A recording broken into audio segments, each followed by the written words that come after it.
Frecuencia Legislativa. Las noticias más importantes de la Cámara de Representantes. Debates.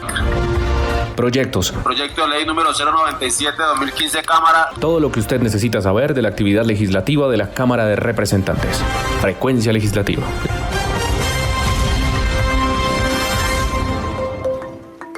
No ha sido fácil, pero yo sigo aquí. No es para cualquiera, son mis raíces y me siento feliz.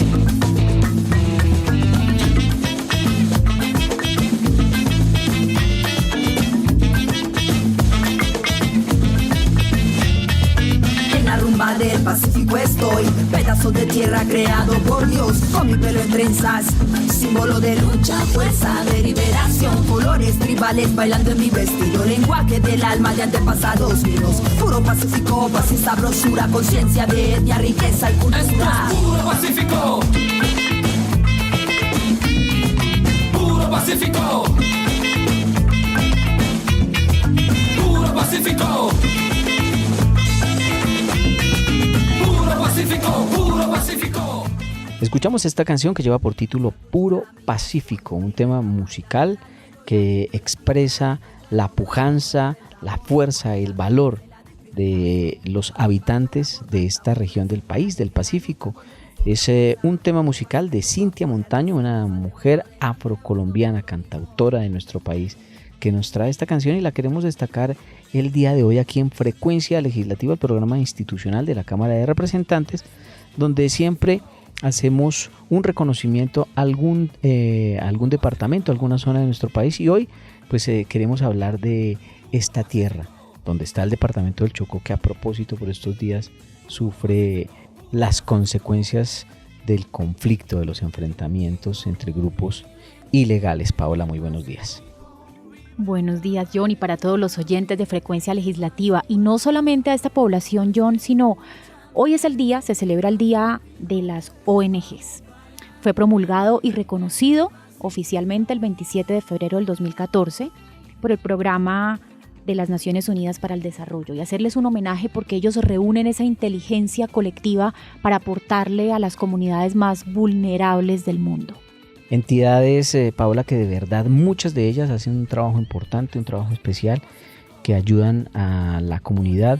Muchos las conocemos como fundaciones y pues hacen parte de este tipo de ONG que de verdad aportan un granito de arena para ser mejores seres humanos. Pasamos a las noticias, el bloque informativo con los temas coyunturales del país y la opinión de los representantes a la Cámara.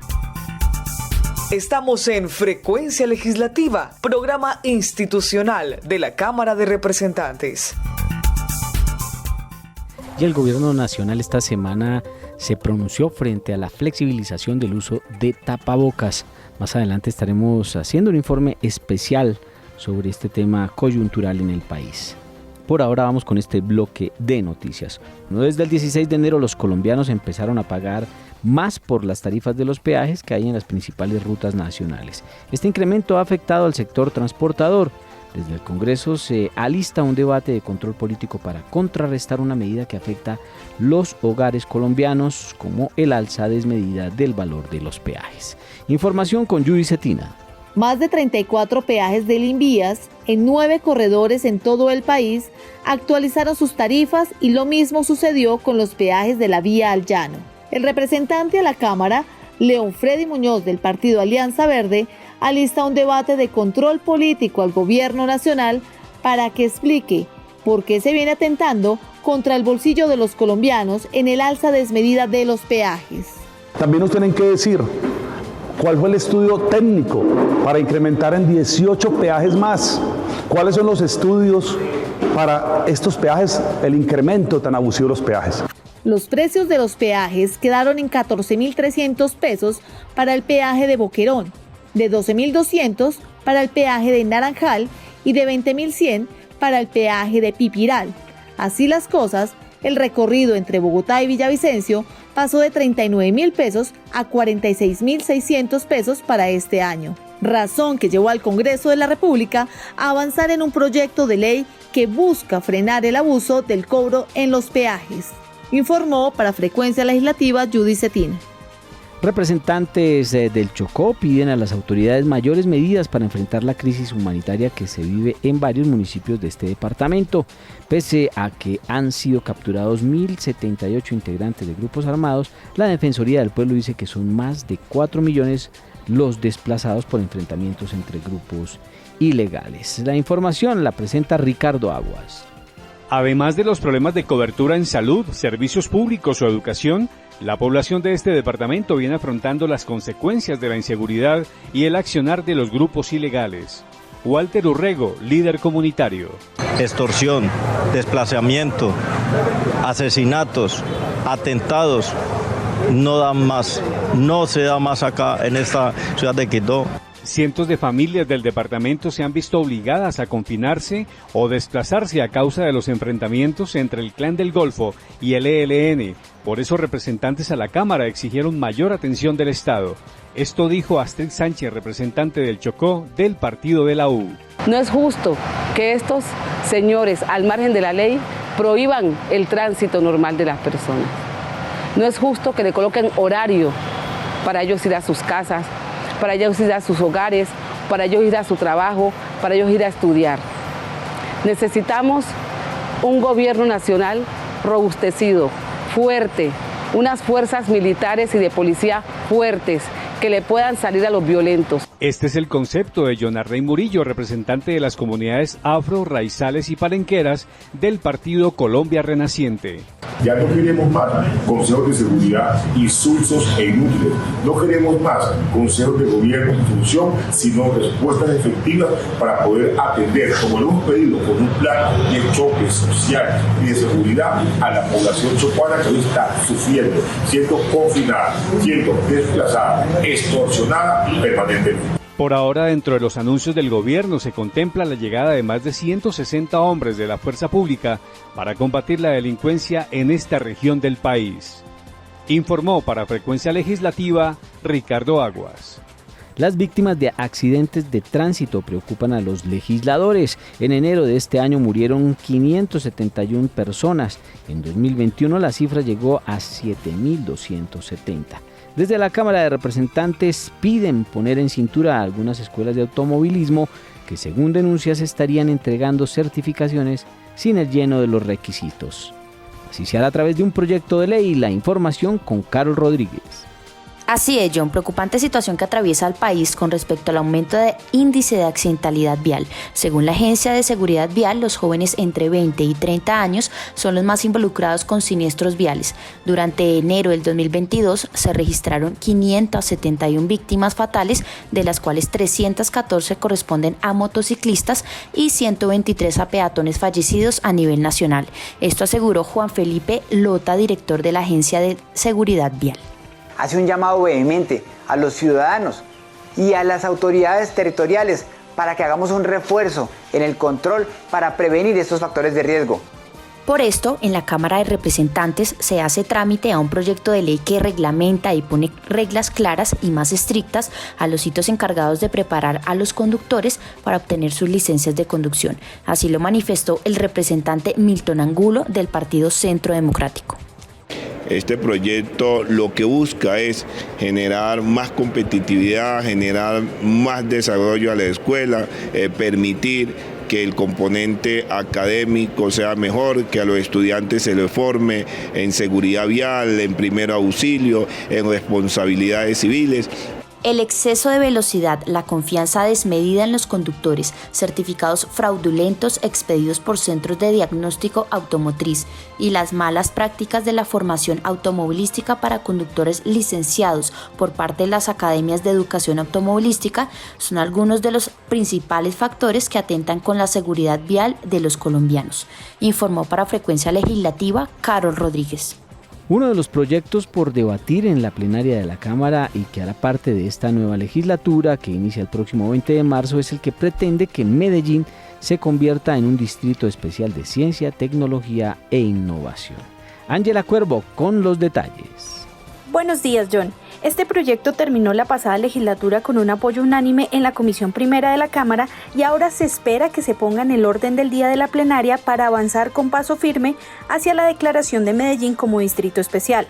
Esto significaría para Medellín un mayor beneficio en los planes fiscales y administrativos a futuro para la ciudad y la garantía de un desarrollo integral. Este es un proyecto de autoría del representante Julián Peinado, quien indicó la importancia de este. Y se le están dando los elementos y las herramientas al distrito de Medellín para que su ordenamiento territorial se pueda organizar, para que políticamente ese ordenamiento territorial que genera estas consecuencias políticas también se pueda organizar. Se establecen algunos mecanismos de financiación para que se garanticen rubros específicos en temas de ciencia, tecnología e innovación. Con la aprobación de este proyecto se espera que Medellín avance y se convierta en la ciudad pionera de Colombia en materia tecnológica y además se pueda generar una política pública a largo plazo que garantice beneficios para la ciudad. Para Frecuencia Legislativa informó Ángela Cuervo. El próximo 13 de marzo los colombianos elegirán también a los 16 representantes de las víctimas de aquellas zonas en donde el conflicto armado dejó una huella profunda. Esto fue contemplado dentro del acuerdo de paz y será un nuevo proceso para estas elecciones. Los detalles nos los cuenta Carol Rodríguez. Haremos un recorrido por las primeras 3 circunscripciones. La primera comprende los siguientes municipios. En el departamento del Cauca, 17 poblaciones como Santander de Quilichao, Suárez y Toribío. En el departamento del Valle del Cauca, Florida y Pradera. Y en el departamento de Nariño, Cumbitara, El Rosario, Leiva, Los Andes y Policarpa. La segunda circunscripción está comprendida por 4 municipios del departamento de Arauca, Arauquita, Fortul, Saravena y Tame. Y la tercera circunscripción comprende 13 municipios de Antioquia como Taraza, Valdiria y Zaragoza. Así lo manifestó el representante del Valle del Cauca, José Gustavo Padilla, del Partido Conservador. Con estas curules de paz, las víctimas tendrán por fin una legal representación en el Congreso de la República y serán la voz de todas las víctimas del conflicto armado colombiano. Estas 16 curules están vigentes por los 2 periodos electorales, informó por Frecuencia Legislativa Carol Rodríguez. Este es nuestro bloque informativo para hoy en Frecuencia Legislativa. Continuamos con nuestro informe especial. Estamos en tu radio. Somos Frecuencia Legislativa. Puro Pacífico, puro Pacífico. Esta cultura mía es fuego que grita, porque la tierra al negro y al indio le quitan este cuero del tambor. Se opone a la violencia y la discriminación. La marimba llora por tanta pobreza, con alegría lucha cuando le sobra fuerza. Puro Pacífico, va fuera el racismo, saldremos adelante unidos por lo mismo.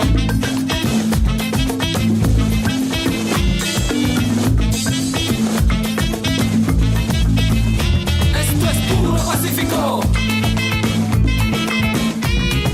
Puro Pacífico. Puro Pacífico. Puro Pacífico, puro Pacífico.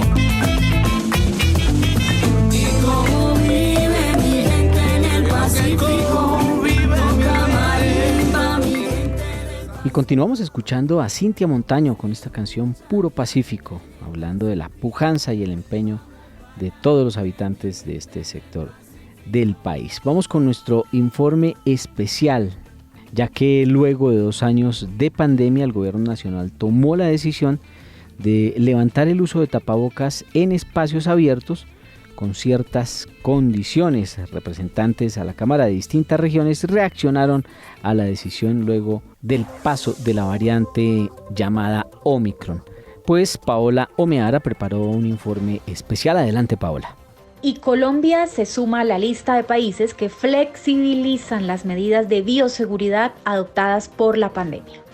El anuncio lo hizo el presidente Iván Duque durante la instalación de la vitrina turística de Anato, pues allí el presidente anunció que los municipios con más del 70% del esquema completo de vacunación podrán levantar la medida del uso obligatorio del tapabocas en espacios abiertos. La decisión, que fue tomada hace aproximadamente 2 semanas de acuerdo con las declaraciones del ministro de Salud Fernando Ruiz, se deben primero a la baja de casos positivos y al avance que ha tenido el programa de vacunación en el país. Mira, esta medida se había tomado ya realmente desde hace 2 semanas por parte del Comité Asesor Epidemiológico, dada la progresión y que teníamos proyectada la posibilidad de eliminar el tapabocas en espacios abiertos. Hoy se concreta en una nueva sesión bajo la cual se define que hacerlo selectivo en aquellos municipios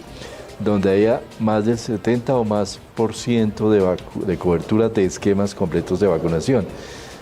Esos municipios son 451 municipios en todo el país. Están incluidas la mayor parte de las ciudades capitales de departamento y estaremos en esto hoy precisamente publicando la lista de municipios que tienen estas características. ¿Desde ya será esto? ¿Desde mañana? Esto es desde hoy. El presidente hizo el anuncio y ese anuncio será desde lo más pronto posible ya. Ministro, ¿qué va a pasar con el sistema de transporte público donde hay una gran cantidad de personas, posibles aglomeraciones? Sí, ahí el sistema de transporte público opera como espacio abierto. Yo diría que no.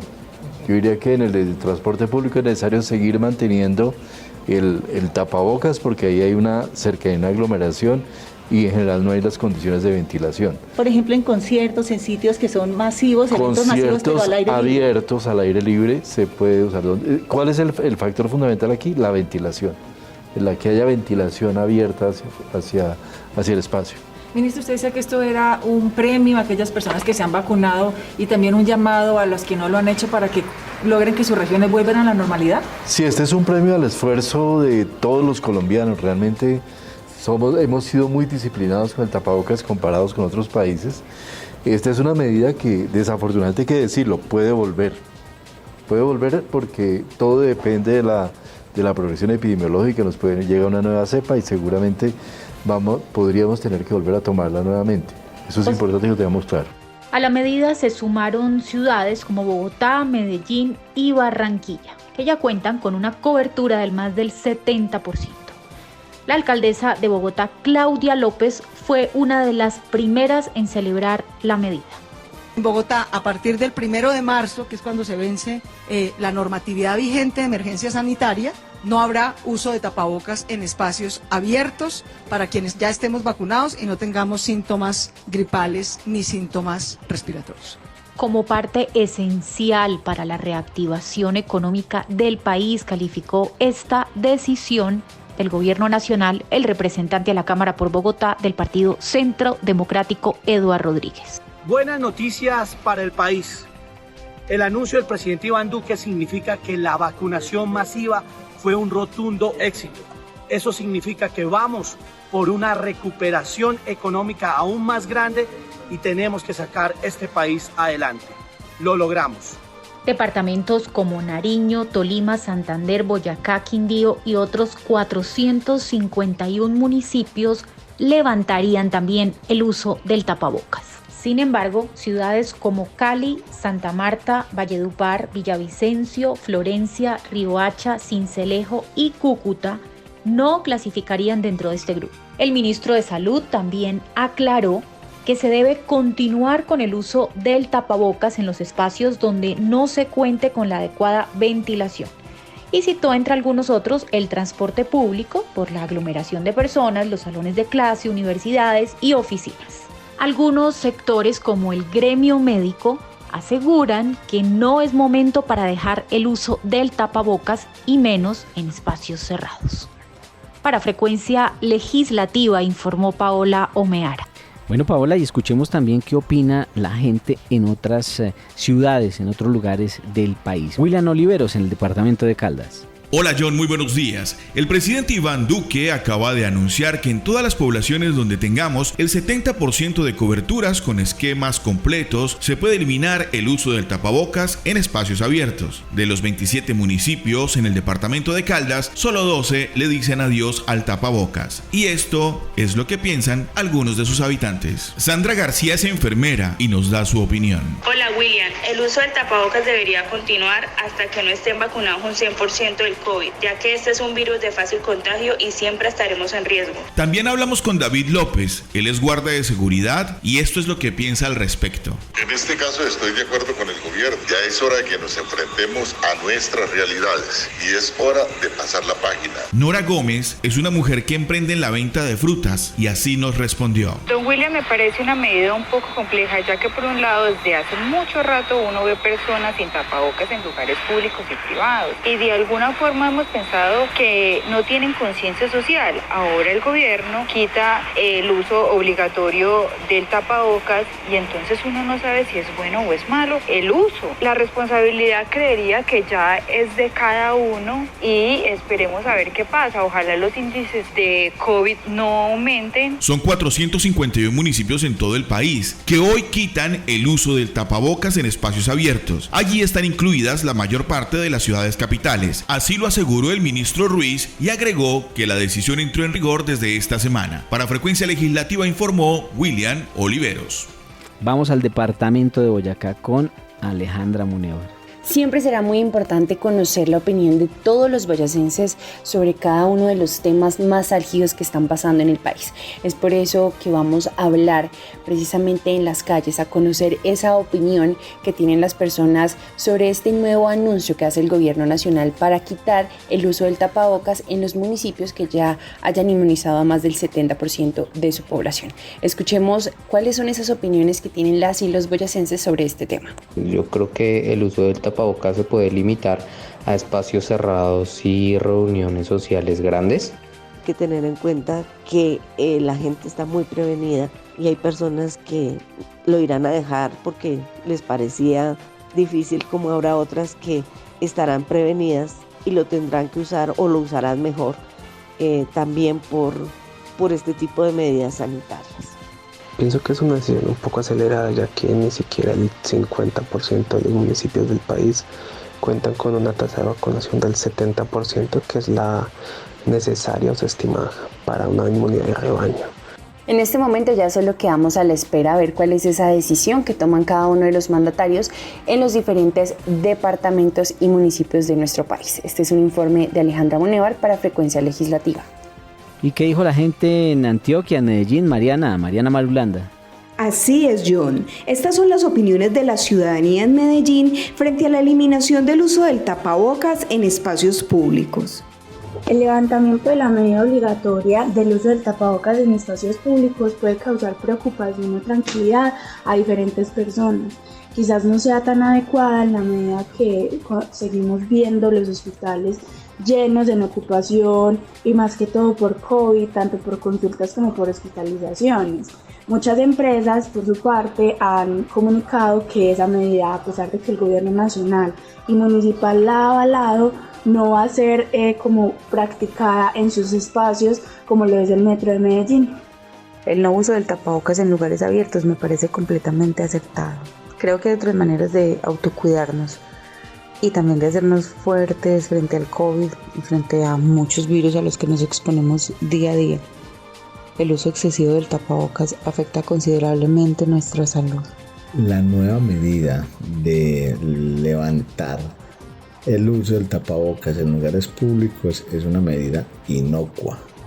En muchos lugares, en muchos pueblos, la gente dejó de usar tapabocas hace mucho tiempo. Esta medida se tomó porque la ciudad cuenta con un 84% de personas vacunadas. Sin embargo, algunos expresan la importancia de seguir usando el tapabocas en colegios, iglesias y el transporte público como es el Metro de Medellín.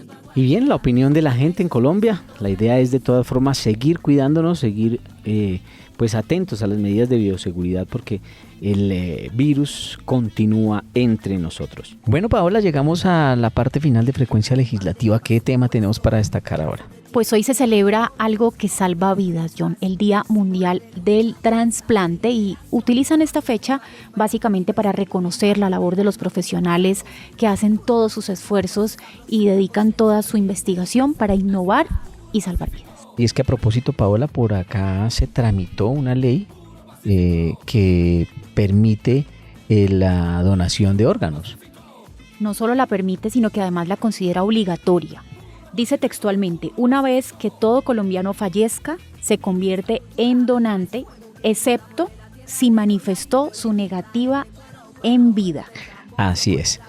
Se hizo trámite en la Cámara, en el Senado, y hace unos 4 o 5 años ya es ley de la República. Y cerramos con el análisis político, su opinión personal. Jorge Hernán Peláez. ¿Qué tal, amigos, compañeros y oyentes de nuestro programa de Radio Frecuencia Legislativa? Les habla Jorge Hernán Peláez y hoy mi comentario va hacia una preocupante situación que se está dando y que podría afectar las próximas elecciones al Congreso el 13 de marzo. Recordemos que para este periodo 2022 es la primera vez que vamos a tener las curules de paz de las víctimas del conflicto armado. Son 16 en total, pero lo preocupante es que en los departamentos y en las zonas del país en donde están inscritos más de 380 candidatos que son víctimas y que quieren acceder a estas curules, hay presencia no solo de guerrillas, sino de grupos ilegales, de narcotráfico, en departamentos como Arauca, el Cauca, el norte de Santander, La Guajira.